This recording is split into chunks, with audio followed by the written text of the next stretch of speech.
एबे आंचलिक पाणीपाग विज्ञान केन्द्र पक्षर एक बड़ खबर सामना को आसी।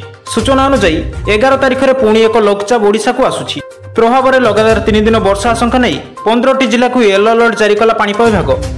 तेबे आगु केउं जिला को केते प्रतिशत वर्षा होबो, केउं जिला को एहार प्रभाव अधिकरू अधिक मात्रा रहिबो, एने संपूर्ण अपडेट जानिबा। किंतु ता पूर्व वीडियो को गोटा लाइक करंतु, सांगमन सहित वीडियो को बहुत मात्रा शेयर करंतु। आपण माने जदि हम चैनल पई नुआ प्रथम थर पई हम चैनल को देखथिबे ताले एबे ही हम चैनल को सब्सक्राइब करी पाखर आसुवा बेल आइकन दबाई ऑल नोटिफिकेशन उपरे क्लिक कर रखिबे।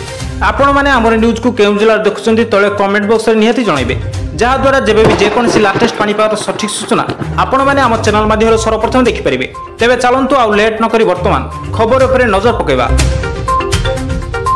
तेबे आसंता 13 तारिख जाए ओडिशा रे बिजुली घड़घड़ी सह प्रबल वर्षा आशंका रही। असह्य गरम सांगू गुळुगुळीरू मिलिबो सामान्य आश्वस्ति।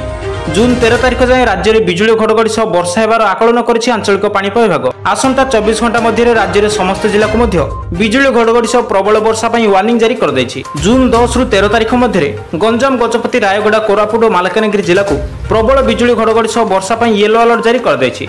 सेहीपरि जून 14 रु 16 तारिख मध्य सुंदरगढ़, झारसुगुड़ा, संबलपुर, देवगढ़, केन्दुझर, मयूरभंज, ढेंकानाल और अनुगुल जिले में प्रबल अति प्रबल वर्षा आशंका रही। यही सब जिला को मध्य बिजुली घड़घड़ी सह वर्षा पई येलो वार्निंग जारी कर दैछि। एही जिला गुड़िकर पवन बेग घंटा प्रति 30 रु 40 किलोमीटर बेगर बहिबा नै आकलन कर जाउछि। जून 15 तारिख में मध्य मयूरभंज, केन्दुझर, गंजाम, गजपति, रायगड़ा, कोरापुट और मालकानगिरी जिला को बिजुली घड़घड़ी सह वर्षा पई येलो वार्निंग जारी कर दैछि। तेबे आसंता 13 तारिख जाए ओडिशा रे बिजुली घड़घड़ी सह प्रबल वर्षा आशंका रही। असह्य गरम सांगू गुळुगुळीरू मिलिबो सामान्य आश्वस्ति।